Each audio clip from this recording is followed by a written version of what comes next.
Pemirsa, sebuah mobil terbakar hebat usai terlibat kecelakaan lalu lintas di tol Jagorawi KM 31 dekat eksit tol Citerep, Gunung Putri, Kabupaten Bogor, arah Jakarta.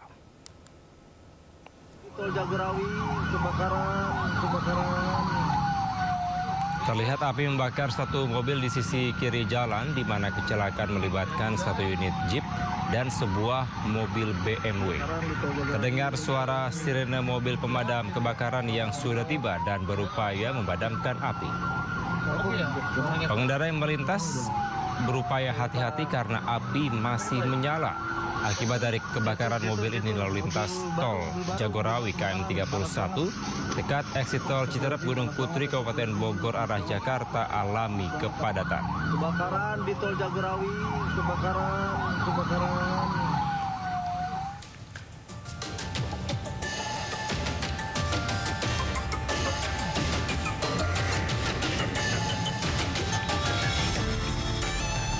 Sebelumnya terekam dari kamera dashboard mobil yang melintas di jalur cepat tol Jagorawi KM 31 dekat eksit tol Citerep, Gunung Putri, Kabupaten Bogor. Sebuah mobil mencoba menyalip dari sisi kiri dengan kecepatan penuh. Namun pengemudi tak mampu menghindar dua kendaraan lain di depannya. Mobil pun tak mampu mengerem dan beberapa kali berputar, lalu api muncul dan membakar. Dua penumpang terlihat berlari menyelamatkan diri keluar dari mobil yang sudah dipenuhi api.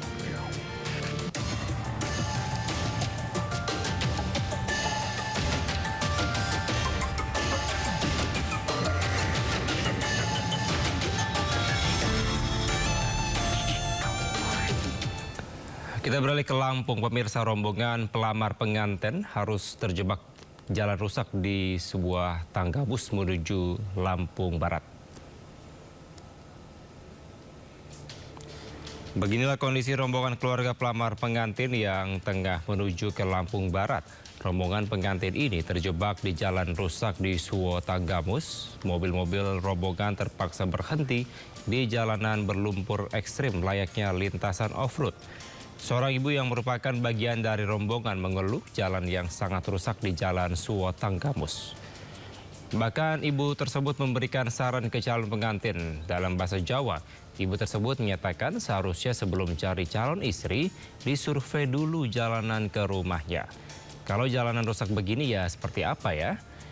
Ya pemirsa, semoga infrastruktur jalanan di Lampung semua semakin baik.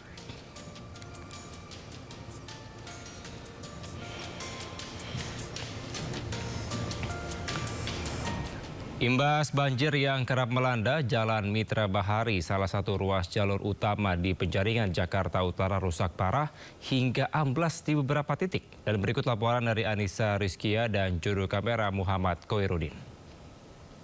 Pemirsa, pantauan dari sejumlah jalan yang rusak akibat kerap dilanda banjir. Ini salah satunya di tempat saya melaporkan, yaitu di Jalan Mitra Bahari, Jakarta Utara. Kalau saya bisa aja kamera saya Muhammad Khairuddin bisa menunjukkan kepada Anda, ini merupakan titik terparah yang mana tidak hanya berlubang namun juga amblas sehingga jalur air ini nampak dari atas permukaan jalan raya. Ini tentunya sangat membahayakan bagi para pengendara yang melintas di kawasan ini. Tak jarang bagi mereka yang melintas di jam-jam sibuk begitu, ini harus berupaya naik ke trotoar untuk menghindari. Dan selain itu juga memang selain kawasan ini kerap dilanda banjir, kawasan ini juga sering dilalui oleh kendaraan bermuatan berat, sehingga itu mengakibatkan jalanan di sini sering ambles. Dan tidak hanya di tempat saya melaporkan, namun di sejumlah titik ada terdapat lubang-lubang yang kalau hujan deras mengguyur kawasan ini maka akan terjadi kubangan-kubangan yang tentunya dapat menghambat laju kendaraan para pengendara yang melintas. Selain itu juga memang dari pihak pemerintah telah menerjunkan beberapa tim dari Dinas Bina Marga, sarana prasarana kelengkapan jalan untuk memperbaiki beberapa kerusakan. Namun sampai saat ini hanya untuk kerusakan yang ada di trotoar saja yang sedang dilakukan perbaikan. Untuk jalan yang ada di tempat kami melaporkan, ini masih belum adanya tanda-tanda perbaikan.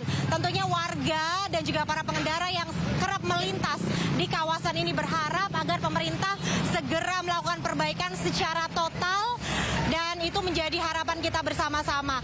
Dari Jakarta Utara, Anissa Rizkia, Muhammad Khairuddin Anyus melaporkan untuk Anda. Pemirsa, 3 pompa besar dipasang di kawasan rawan banjir dan Mogot, Jakarta Barat. Sebelumnya banjir di kawasan tersebut memicu kemacetan panjang seharian.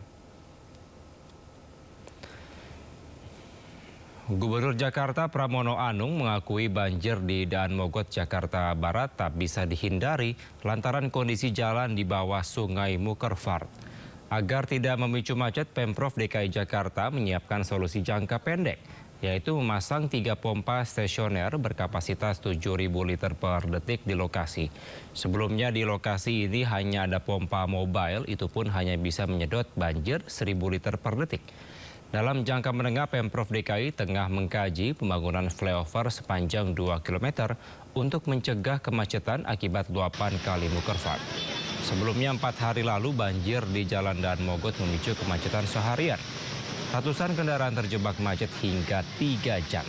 Macet berlangsung seharian membuat sengsara ribuan pengendara.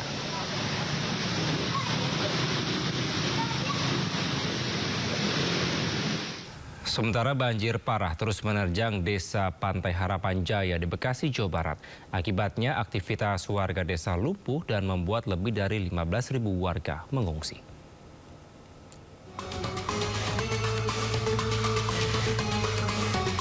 Banjir parah telah melumpuhkan desa Pantai Harapan Jaya di Bekasi, Jawa Barat. Insiden ini memaksa ribuan warga untuk menyeberangi jalan yang terendam air dengan menggunakan rakit dan perahu darurat karena infrastruktur lokal runtuh akibat naiknya air.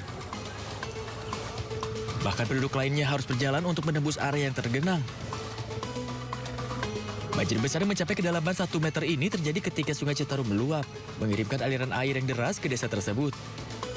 Januari habis tahun baru, gitu. Dikarenakan ya tanggul Citarum yang dekat Sasak Jokowi, tanggul Gedung Bokor jebol.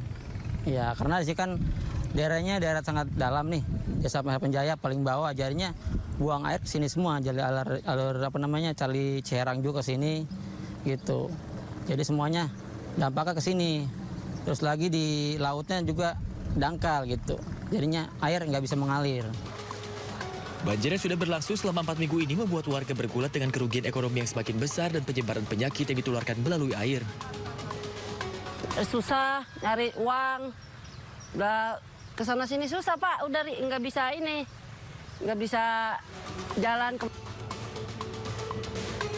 BPBD setempat melaporkan bahwa setidaknya 15.335 warga telah mengungsi dengan 21 pusat evakuasi didirikan di 5 kecamatan.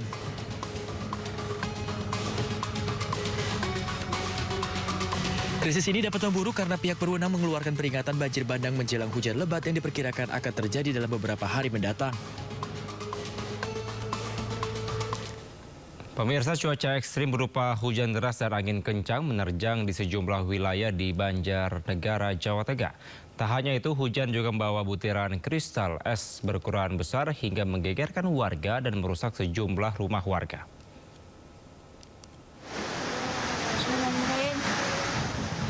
Hujan deras disertai angin kencang menerjang selama 1 jam di kawasan Mandi Raja, Banjarnegara.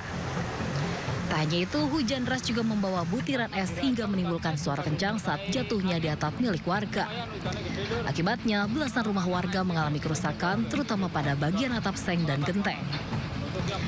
Warga mengaku sebelum hujan terjadi, cuaca ekstrim panas disertai angin kencang sering melanda selama sepekan terakhir. Fenomena alam ini pun sempat membuat panik warga. Namun pihak BMKG Stasiun Banjarnegara menjelaskan jika fenomena ini dipicu pertumbuhan awan cumulonimbus yang masif akibat kelembapan udara yang tinggi. BMKG juga sudah mengeluarkan peringatan dini terkait potensi cuaca ekstrim di wilayah Jawa Tengah hingga awal Februari 2006.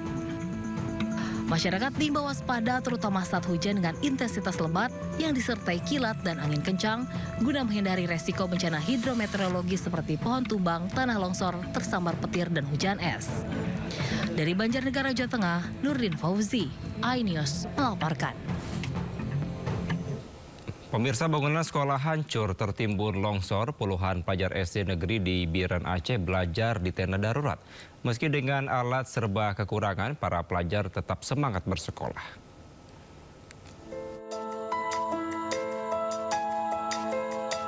Dua bulan sudah, bencana banjir bandang dan longsor memporak-porandakan Aceh. Hampir seluruh bangunan hancur termasuk sekolah. Salah satu sekolah yang hingga kini masih tertimbun longsor, yaitu SD Negeri 5 Pesangan Siblakrung di Kabupaten Biren. Meski sekolahnya hancur, murid-murid tetap semangat menimba ilmu di tenda darurat. Tak ada seragam sekolah dan alat belajar sempurna yang digunakan para siswa. Pasalnya, rumah mereka hancur tersapu banjir. Para guru berharap pemerintah segera memberikan bantuan fasilitas pendidikan untuk membantu memulihkan proses belajar mengajar. Kami belajar dalam tenda, Bapak. Ada ala kadar, Pak. Semuanya belum ada apa-apa. Dari meja, dari buku anak-anak, apalagi seragam anak-anak udah habis semua, Bapak. Cuman anak-anak ke sini sekolah, biarpun dengan baju bebas, dengan baju biasa, tapi anak-anak tetap semangat untuk belajar. Selain bangunan sekolah yang masih tertimbun longsor, semua fasilitas sekolah juga hilang tersapu banjir. Mulai dari data para siswa hingga komputer milik sekolah. Dari Kabupaten Biren, Aceh, Syukri Syarifuddin, iNews melaporkan. Pemirsa, ditegur kotor oleh Presiden Prabowo Subianto, aksi bersih-bersih sampah langsung dilakukan di Pantai Kute pada Selasa pagi. Gubernur Bali pun membentuk Satgas Penanganan Sampah.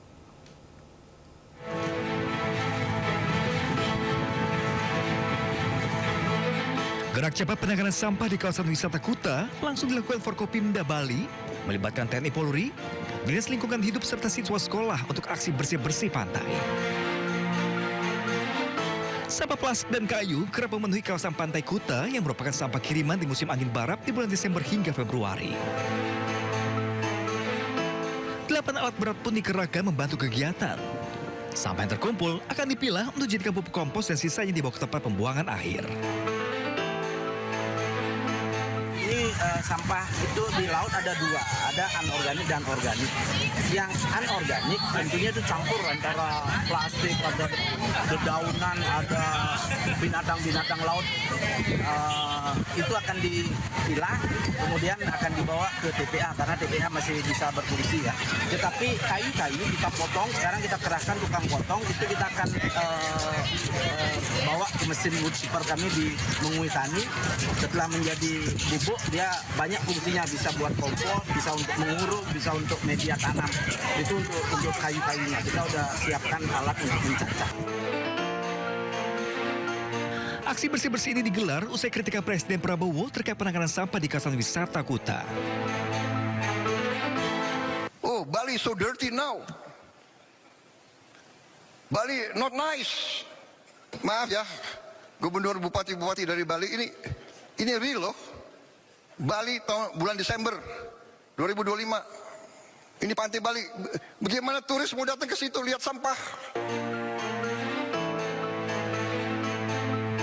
Diketahui, kondisi sampah berserakan setiap tahun terjadi, di mana sebanyak 8 ton sampah dikumpulkan petugas DLHK Badung setiap harinya di akhir tahun. Gubernur Bali pun akan membentuk Satgas Penanganan Sampah menangani sampah di kawasan wisata dan perkotaan. Dari Badung, Bali, Indira Ari, iNews melaporkan. Presiden Prabowo Subianto menegur Gubernur Bali soal sampah. Prabowo meminta seluruh elemen masyarakat untuk kerjasama atasi sampah. Ini pantai Bali. Bagaimana turis mau datang ke situ lihat sampah?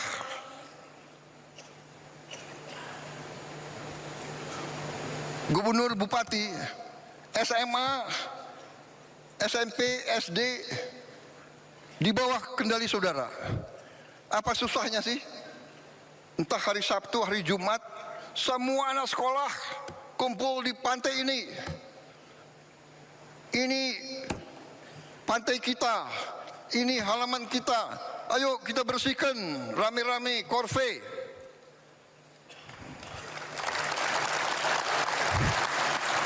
Apa salahnya kalau bupati dan gubernur tidak bisa saya perintah? Dandim, Danrem, Saya perintahkan kau, ya. Pemirsa, kelangkaan BBM kembali terjadi di Sumatera Utara. Demi mendapatkan BBM, pengendara harus antre berjam-jam di SPBU. Sibolga bahkan warga rela antre meski pasokan BBM di SPBU masih kosong.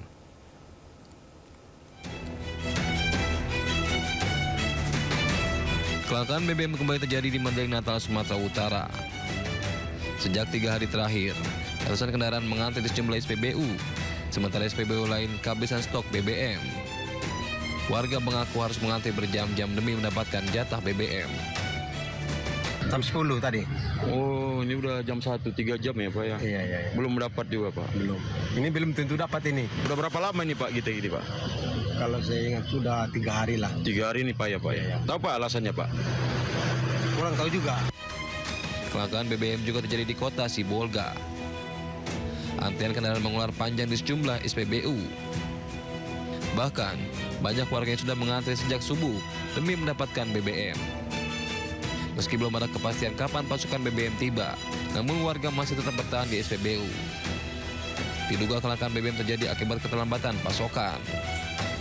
Dari Mandailing Natal dan Sibolga, Sumatera Utara, Ahmad Hussein Lubis, Supriyadi Tanjung, iNews melaporkan. Pemirsa, fenomena lubang raksasa di Kabupaten Aceh Tengah semakin membesar dan berpotensi mengancam permukiman warga. Sejumlah warga yang tinggal di dekat lubang raksasa sudah dievakuasi.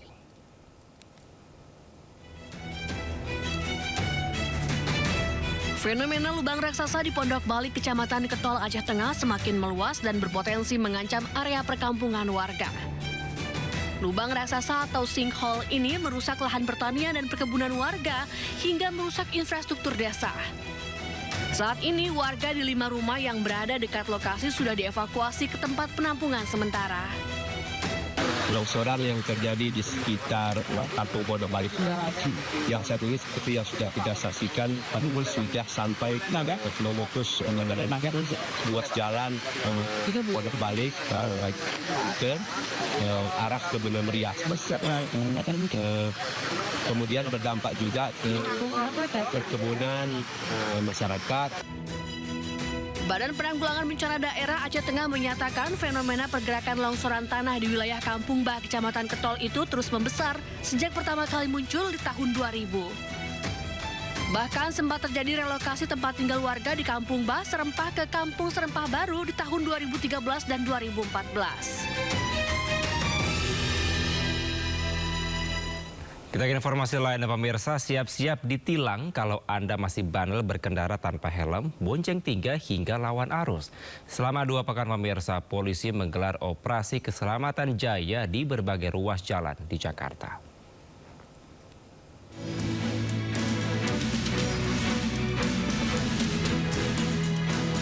Puluhan pengendara terobos lampu merah, tidak pakai helm dan tidak pakai plat nomor langsung diganjar tilang eTele Mobile dalam operasi keselamatan jaya di kawasan Halim Lama Jatinegara, Jakarta Timur.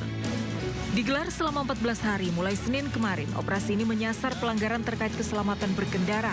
Di antaranya, pengendara lawan arah, pengendara di bawah umur, kecepatan tinggi, menggunakan handphone saat berkendara, dan pengendara dalam pengaruh alkohol. Operasi juga menyasar pengendara yang tidak pakai helm SNI, sabuk pengaman, dan tidak menggunakan plat nomor juga kendaraan berkenal pot brong.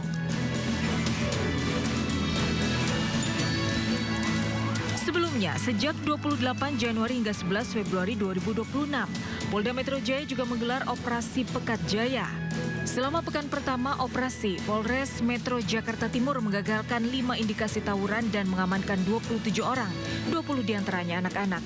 Juga menindak 1 kasus balap liar dan mengamankan 16 kendaraan. Selama 15 hari operasi Pekat Jaya, ada 27 posko terpadu yang didirikan.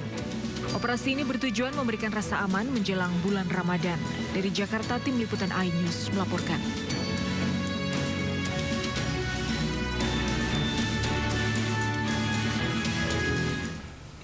Pemirsa, sebagai upaya mencegah peredaran obat keras, petugas langsung turun ke lapangan untuk razia. Pada razia di kawasan Tanabang, Jakarta Pusat, petugas mengamankan ratusan butir obat keras dan juga menangkap pengedarnya.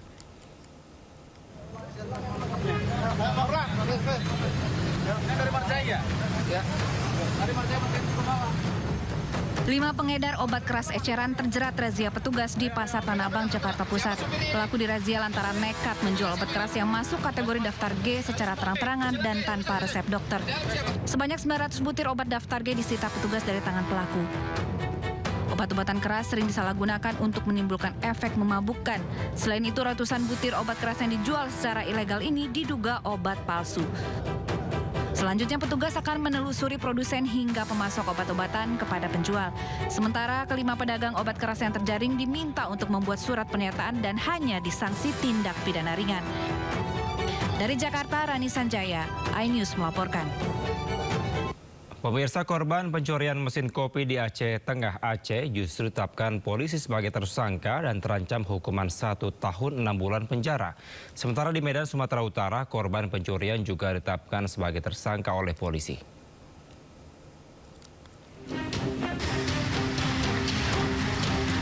Rumah inilah saksi bisu pencurian mesin penggilingan kopi di Wih Bakong, Silih Nara, Aceh Tengah. Sandika, keponakan pemilik mesin kopi, justru ditetapkan sebagai tersangka oleh polisi. Sandika Agustus tahun lalu mencari mesin kopi, menemukan dan menangkap pelaku. Namun pelaku melawan saat dibawa ke kantor desa dan mendapat pukulan dari Sandika. Pelaku melapor pada polisi sehingga Sandika harus menghadapi persidangan di Pengadilan Takengon sebagai terdakwa 4 Februari besok. Pencuri itu karena memang pelajaran bang. Satu lagi memang memberontak mereka bertiga bang. Tidak mau kooperatif dibawa ke desa bang. Korban pencurian bersama sejumlah orang melakukan penangkapan terhadap 2 terduga pelaku pencurian di salah satu hotel di kawasan Jalan Jamin Ginting, Medan Tuntungan, Kota Medan pada 23 September 2025 lalu. Korban pencurian sempat menyeret pelaku keluar dan dimasukkan mobil hingga disetrum. Korban pencurian justru ditetapkan polisi sebagai tersangka. Polisi memberikan keterangan dalam kasus ini, korban pencurian dan pelaku telah ditetapkan sebagai tersangka. Dari Aceh Tengah dan Medan, Sumatera Utara, Yusradi dan Adi Palapa Harahap, iNews melaporkan. Sementara pemirsa, korban menjadi tersangka sebelumnya juga menimpa Hogi Minaya, suami korban jambret. Buntut kasus tersebut, Kapolresta Sleman Kombes Pol Edi Setianto Erning Wibowo dinonaktifkan. Penonaktifan ini berdasarkan rekomendasi hasil audit dengan tujuan tertentu yang dilakukan Inspektorat Pengawasan Daerah Polda DIY. Dalam audit ditemukan pelanggaran terkait pengawasan yang tidak dilakukan Kapolresta Sleman hingga terjadi kegaduhan di masyarakat yang berdampak pada menurunnya citra Polri. Selain Kapolresta Sleman, Kasat Lantas Polresta Sleman ini juga dijadikan atau dinonaktifkan.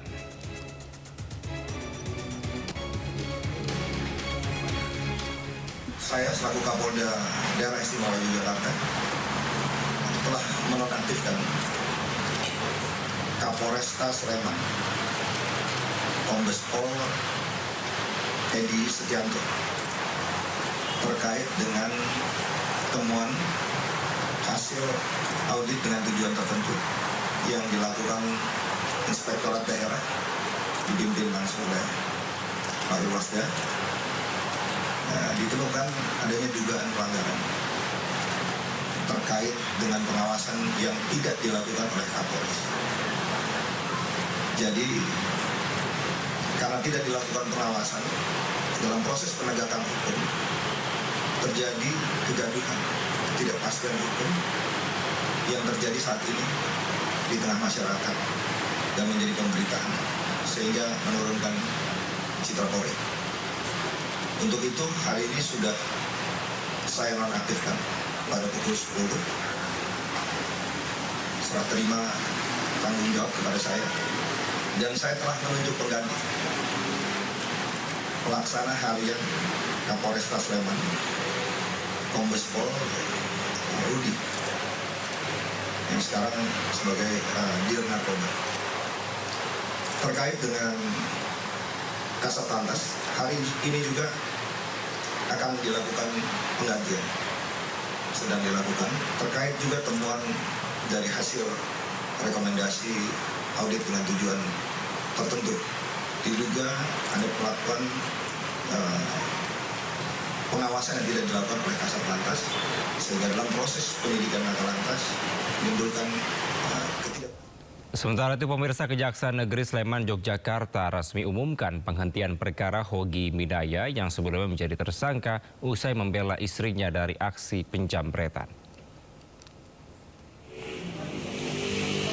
Surat ketetapan penghentian penuntutan bagi Hogi Minaya tersebut diterbitkan demi kepentingan hukum dan telah diserahkan ke kuasa hukum yang bersangkutan.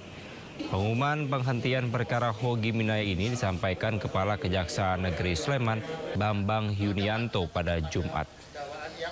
Surat ketetapan penghentian penuntutan bagi Hogi Minaya tersebut diterbitkan tanggal 29 Januari 2026 demi kepentingan hukum dan telah diserahkan ke kuasa hukum yang bersangkutan.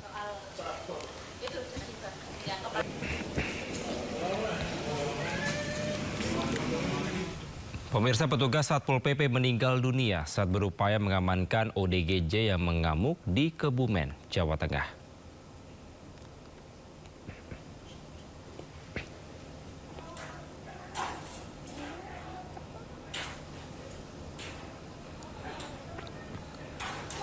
Beginilah pemirsa upaya mendebarkan saat sejumlah anggota Satpol PP berupaya mengamankan ODGJ di Desa Krakal, Kabupaten Kebumen, Jawa Tengah. ODGJ tersebut membawa senjata tajam dan memberikan perlawanan. Warga melaporkan ODGJ mengamuk dan meresahkan warga. Upaya penanganan Satpol PP berujung tragedi. Seorang anggota Satpol PP terluka akibat senjata tajam yang diarahkan ODGJ. Petugas terluka segera dilarikan ke rumah sakit, namun dikabarkan meninggal dunia akibat luka di lehernya. ODGJ akhirnya dapat diamankan dan dilarikan ke fasilitas kesehatan jiwa untuk mendapatkan penanganan medis. Namun peristiwa ini meninggalkan duka mendalam dan mengingatkan bahwa tingginya risiko petugas lapangan dalam menangani kasus-kasus kemanusiaan tanpa perlindungan memadai.